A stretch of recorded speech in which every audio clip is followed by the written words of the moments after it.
that. Turn it. Yeah. Real nice.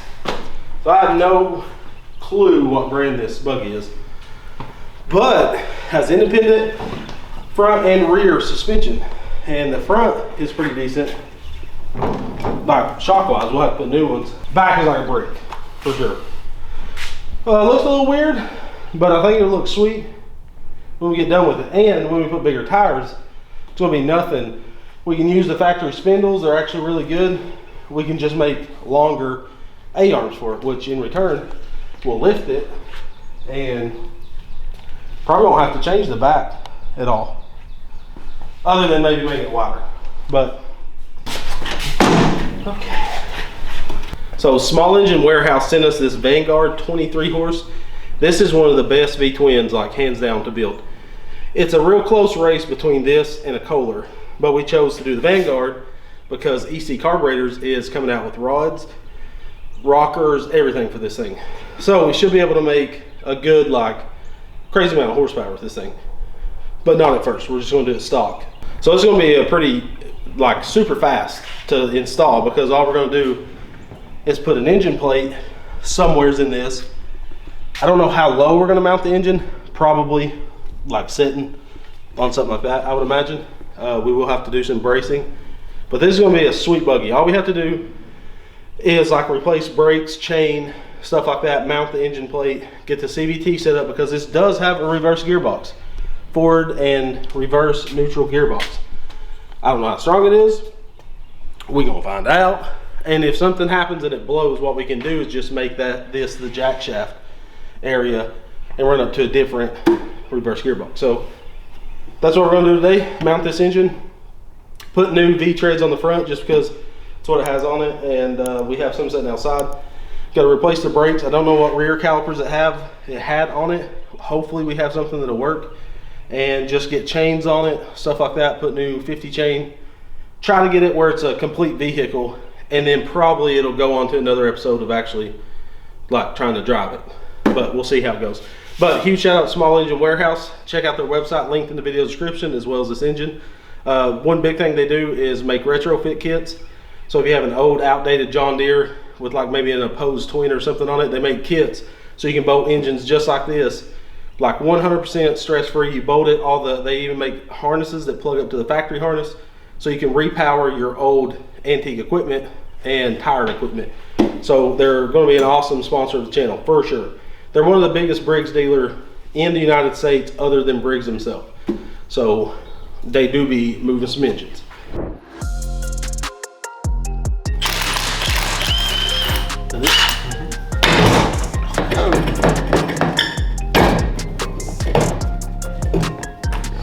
Okay. Yeah.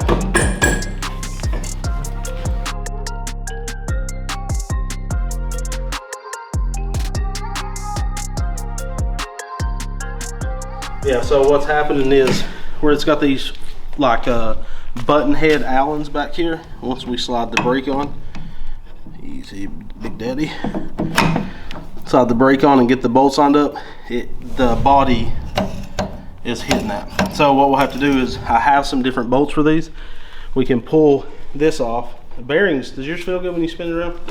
Mm-hmm. Yeah, bearings are good. We'll just pull this off, and then we can go put different bolts in there with a smaller head. I have some over there. Then we can put the brakes on, but we're going to have to use different lines. Yours is okay, but mine's too short.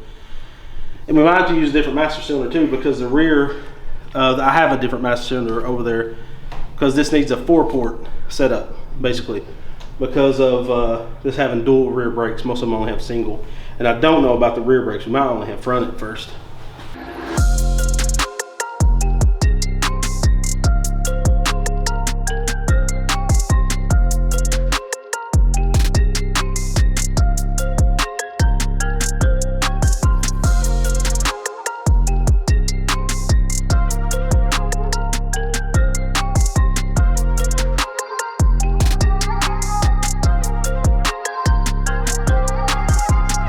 All right, so we've made a lot of progress on this frame. We finally got the brakes put on. we was having an issue. Let me see if I can show you on this one. Those red bolts in the disc, you have to use those on these 150s because the rotors are so tiny to fit in that 8-inch rim. But we had to go get smaller ones. We had a bunch break off. So this one only has like 4 bolts out of 6. We should be okay. Then we've got everything hooked up. I tried to grease all these Alamites on these upper control arms, upper A arms, whatever you want to call them. Half of them didn't take grease, so I need to get that little grease buster tool. Rack needs greased and boots put on it, but we did get this UTV style brake master cylinder. Front brakes are all on, plumbed. They're not bled, of course. Put brand new 150 rear shocks, I believe.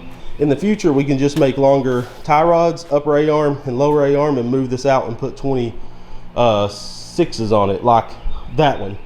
Like that buggy right there. We're going to do the same exact wheels and tires on it. That thing looks sick out there. Front end stiffer than a freaking 2x4.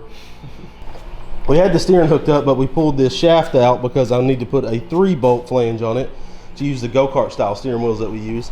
And I'm going to put a grease Alamite here or here, so we can grease this setup. That'll be handy. So next, Lonnie cut this. They had a piece of solid 3/4 inch rod shoved into this tube and shoved into that one and welded in. So what we did was got it out. Lonnie cut it all out. We made 3-inch slugs out of that same 3/4 because this is 1/8 inch tube, 1-inch tube. So the inner diameter is 3/4. And we've did some spot welds or rosette welds, button welds, whatever you want to call them, and we put this tube in there. So once we weld this in, we can go across for our engine. I'm trying to decide if I want to sink my engine down about 6 inches.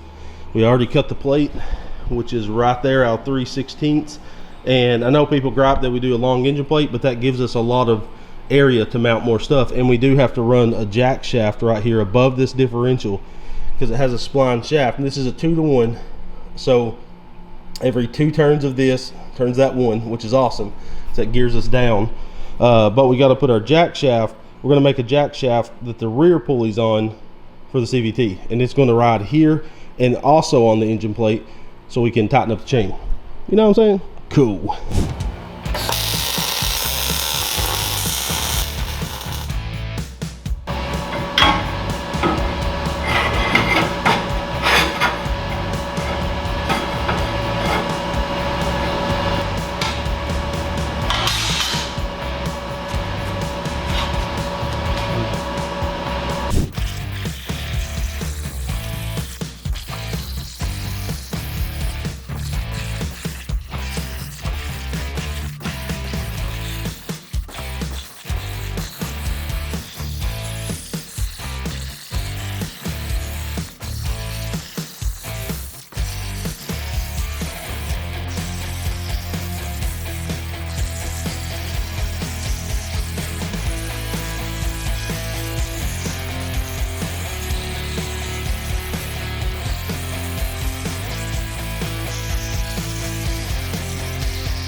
All right, so this is a plate we cut on the plasma table.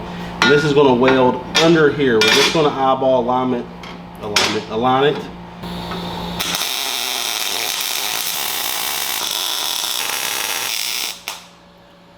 Okay.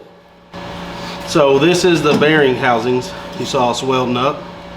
So what this will do is bolt in like so and hold the jack shaft underneath.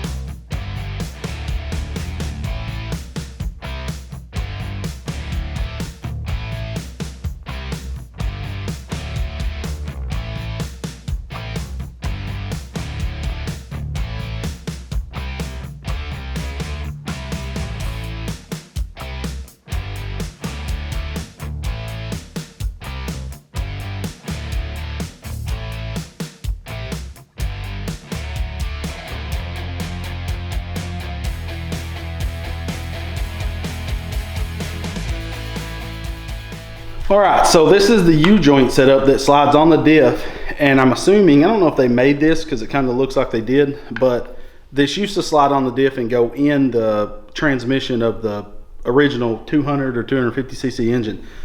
So what I need to do is I need to get this part cut off, this spline section, because this is the female that slides onto the transmission. Then I went and got a 1-inch hub because we have a 50 tooth 22, sorry, a 50 number 50 chain 22 tooth that'll go on this. So oh gosh, so we're going to bore this out so it'll go on those splines and weld on or whatever. So we need to cut this off. I can throw it in the lathe and turn this to make it all clean, and then either bore this out or turn this down so this slides on it and I can weld it on.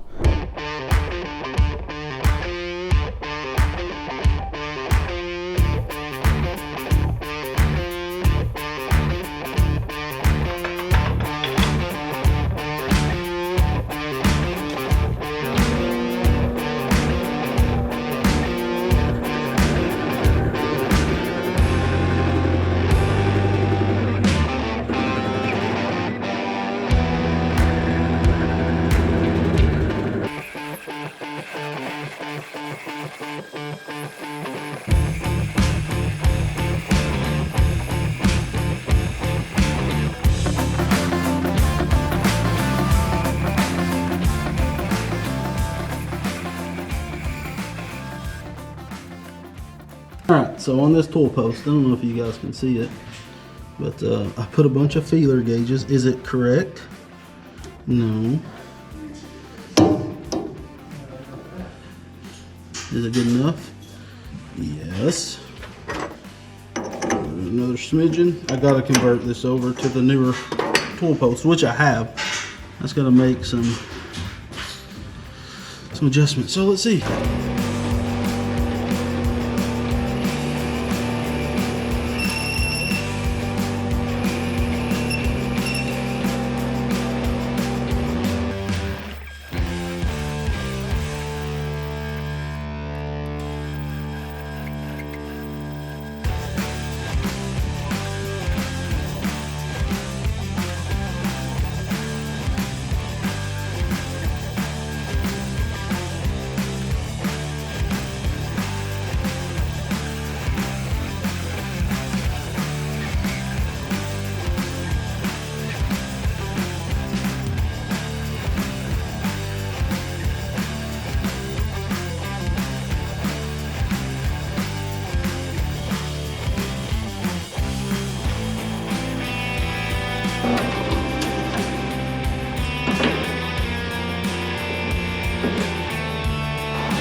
We had to make a tool, you can show them right there, to tension this. I actually didn't need it, but it like grabs in these ears. And then you can. But we was able to hand do it.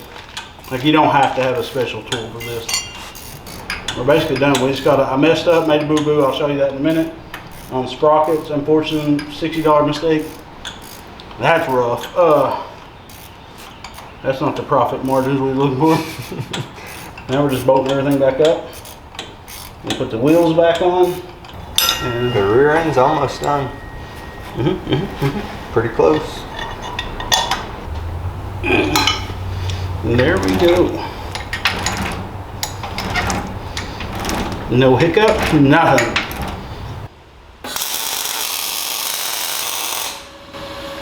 Whoa.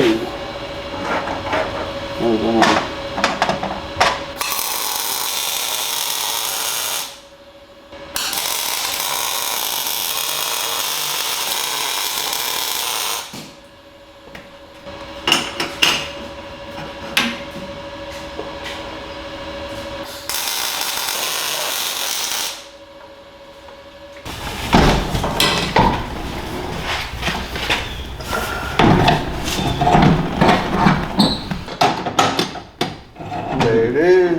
Bam. That's the back one. All right, with the seats bolted in the way they was factory, I'm assuming they was smaller seats. People's made a lot smaller a few years ago. But you can see this bar is a shifter bar, and it's dead center of the chassis. We haven't measured to make sure, but it looks to be that way. You can see my seat is 3 inches, Lonnie's is 2 inches. So the problem is when I'm sitting in this, my shoulder is exposed outside the cage, and I don't want the cage to swell out up top. So we thought about cutting this side bar out and swelling it out to give me shoulder space, because I got a lot wider shoulders than Lonnie. So if we was a flip or something, or even smack side of a tree, my shoulder could smack it, and that's super dangerous.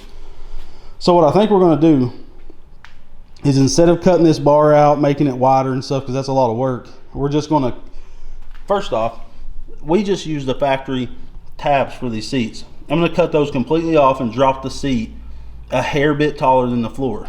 We're going to cut out all the tabs to the seat. We're going to move the seat where they're touching almost in the center, and we can still do our shifter, because our shifter will be in front of this. For one, that makes us, this seat will be inside the frame then. Both seats, probably. Yeah, though, for sure. Yeah, it'll put both seats, we'll mark dead center on the frame.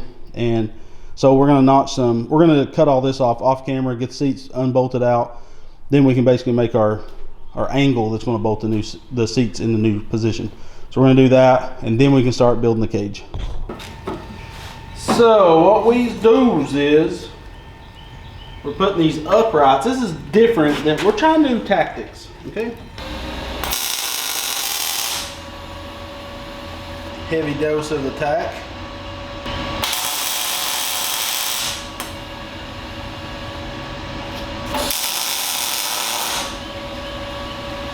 So we got everything done that we can right now. We unfortunately ran out of the 1 1/4 1/8 wall tubing, and that's what we're doing the roll cage out of. So we're doing it a little bit different on this build, because normally we build either a rear hoop that's all one or something like that. What we're doing is doing these stubs that we've notched. It's extremely bright out here. That we've notched so the tube can lay in there and then go down and notch in. We can X out the roof, X out the back. We already put our harness bar in, so we're ready to put harnesses in, and then we're going to build a little protective cage that's removable for the engine. But massive shout out to Small Engine Warehouse for sponsoring this video. We couldn't do it without them. This is an awesome engine that we're going to make some crazy power in the upcoming videos. We're just going to run it stock at first and then do a full all-out build with EC carburetors. So that's going to be awesome. We did go ahead and lower the seats, so that gave us a lot of headroom, probably like 2 inches. And we do have 1 bar bent for the roll cage, but again, we ran out of material. So stay tuned. Next episode will be out very soon on this. I'm going to get metal on Monday after Easter, and then we can finish the cage, and then we have a lot of little stuff. We got a source. If anybody knows where we can get the back brake calipers for this, please let us know. We really need these back brake calipers so we don't have to remake the brackets. If we have to, we have to. It's not a huge deal, but I'd rather not, if we can just find the ones that bolt up. So yeah, it's going to be an awesome, really quick build, and we should be riding it in no time. If anybody also knows where we can find a spare diff, I'm really afraid we're going to break this diff. If we do, we can switch it out to a Polaris or something, but I would rather have something on hand just in case we do, because we don't want to be down. We are trying to get everything ready, supercharged buggy, all this stuff ready to do a meetup in the fall. That'll give us plenty of time to get a lot of builds done, so we hope to see you guys there. We'll announce it, of course, on channel and social media. But yeah, thank you guys so much for watching. Make sure to check out Small Engine Warehouse. They have a ton of engines, like a ridiculous amount, and they also have those repower kits. If you have old equipment, you want to put something new on it, check them out. They're an awesome company, American owned. They're just great people, and we've really loved working with them. So stay tuned for the next episode. Let us know what you think about this build. A little bit ugly, but it's going to be fun when we get done with it. So we love you guys, and we'll see you on the next one. God bless.